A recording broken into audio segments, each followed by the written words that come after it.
Xin chào quý vị. Chào mừng quay trở lại kênh Trí Tuệ Phật Học. Đây là series Tình yêu và con đường giác ngộ. Tập 6. Đó không phải từ bi, mà là tâm yếu đuối đang tìm chỗ bám. Trong tập trước, Lama Zopa Rinpoche đã nói rất rõ rằng mâu thuẫn không phải là kẻ thù, mà là nơi chấp ngã bị chạm tới. Vấn đề không nằm ở việc có xung đột hay không, mà ở cách tâm phản ứng trước xung đột. Từ đó, tập này đi vào một khái niệm rất dễ bị hiểu sai trong đời sống đôi lứa. Từ bi. Và vì sao từ bi không có trí tuệ, lại dễ trở thành từ làm tổn thương mình? Trong bài giảng về đời sống cặp đôi, có một đoạn Lama Zopa Rinpoche nói rất chậm khi nhắc đến từ bi. Không phải vì khái niệm này khó hiểu, mà vì nó dễ bị hiểu sai nhất, đặc biệt với những người đang sống trong mối quan hệ gần gũi. Ngài dừng lại, lặp lại ý theo nhiều cách khác nhau, như thể biết trước rằng người nghe rất dễ gật đầu đồng ý, nhưng lại hiểu theo hướng hoàn toàn khác.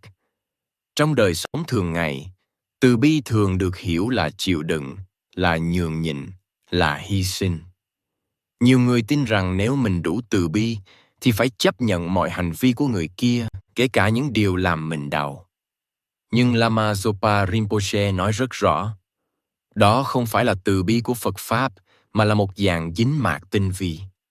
Ngài là một bậc Lạt Ma lớn của Phật Pháp Tây Tạng, được kính xưng là bậc thầy tâm linh suốt đời giảng dạy về con đường Đại Thừa. Khi nói về từ bi, Ngài không nói bằng những lời hòa mỹ, mà đi thẳng vào chỗ người tu dễ tự lừa mình nhất. Ngài nói đại ý rằng, nếu gọi sự sợ hãi mất mát là từ bi, thì đó không phải từ bi, mà là tâm yếu đuối đang tìm chỗ bám. Trong Phật Pháp, từ bi không phải là cảm xúc, mà là một thái độ của trí tuệ. Tứ là mong người khác có an vui, bi là mong người khác thoát khổ. Hai điều này luôn đi cùng với sự thấy rõ nguyên nhân của khổ. Nếu không thấy rõ, thì những hành động mang danh từ bi rất dễ trở thành tiếp tay cho vô minh, cả của mình lẫn của người kia.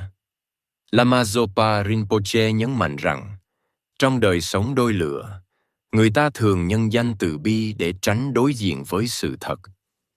Không nói ra điều cần nói vì sợ xung đột.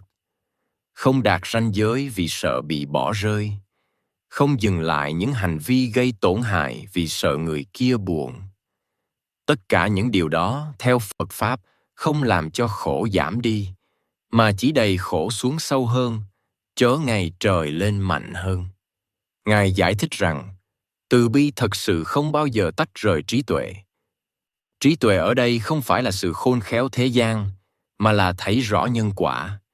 Thấy rằng nếu một hành vi đang tạo thêm khổ, thì việc dung túng cho hành vi ấy không thể gọi là từ bi. Dù động cơ ban đầu có vẻ tốt đẹp, kết quả cuối cùng vẫn là khổ đau kéo dài. Một khái niệm khác cũng rất dễ bị lẫn lộn là nhẫn nhịn. Nhiều người nghĩ rằng từ Phật Pháp là phải nhận mọi thứ. Lama Zopa Rinpoche phân biệt rất rõ. Nhẫn nhịn không phải là chịu đựng trong oán ức, mà là khả năng không để tâm sân chi phối. Nếu bên trong đầy ức chế, nhưng bên ngoài vẫn im lặng, thì đó không phải là tu tập, mà là tự làm tổn thương mình. Ngài nói rằng, từ bi không có trí tuệ sẽ trở thành tự hủy. Người tu bắt đầu đánh mất sự tôn trọng chính mình, rồi gọi đó là hy sinh. Nhưng khi lòng tự trọng bị bào mòn, từ bi cũng biến dạng. Nó không còn xuất phát từ sức mạnh nội tâm, mà từ nỗi sợ. Và từ nỗi sợ không thể sinh ra sự lành mạnh. Trong bài giảng, Lama Zopa Rinpoche nhấn mạnh rằng, từ bi đúng nghĩa không làm cho tâm mình ngày càng cỏ lại.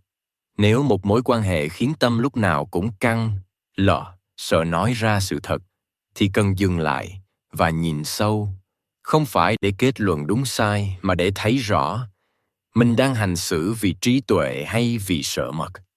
Phật Pháp không dạy con người trở thành người tốt theo nghĩa chịu thiệt. Phật Pháp dạy con người giảm vô minh, mà vô minh lớn nhất trong đời sống đôi lứa là tin rằng chịu đựng sẽ làm người kia thay đổi. Lama Zopa Rinpoche nói rất thẳng rằng không có sự thay đổi nào bền vững xuất phát từ việc người khác hy sinh bản thân mình. Ngài cũng nói rằng từ bi thật sự đôi khi trông không dễ chịu. Nó có thể là nói ra điều người kia không muốn nghe, có thể là dừng lại một hành vi quen thuộc, có thể là chấp nhận để người kia buồn trong ngắn hạn, thay vì kéo dài một mối quan hệ đầy tổn hại. Nhưng chính vì có trí tuệ dẫn đường, từ bi ấy không sinh oán hận về sau. Trong Phật Pháp, người tu không được khuyến khích làm anh hùng cứu thế trong đời sống riêng tư. Mọi người đều có nghiệp của mình, và không ai có thể gánh thấy nghiệp cho người khác bằng sự chịu đựng mù quáng. Lama Zopa Rinpoche nói rằng, giúp người khác không phải là gánh hết trách nhiệm của họ, mà là không tiếp tay cho vô minh của họ tiếp tục vận hành. Vì vậy, từ bi trong đời sống đôi lứa không phải là quên mình, mà là không để cái tôi sợ hãi điều khiển hành động. Khi từ bi đi cùng trí tuệ, người tu vẫn có thể mềm mại nhưng không yếu, vẫn có thể cảm thông nhưng không đánh mất giới hạn. Và chính sự rõ ràng ấy mới là nền tảng để một mối quan hệ không trở thành nơi tích tụ thêm khổ đau. Lama Zopa Rinpoche không hề lý tưởng hóa từ bi.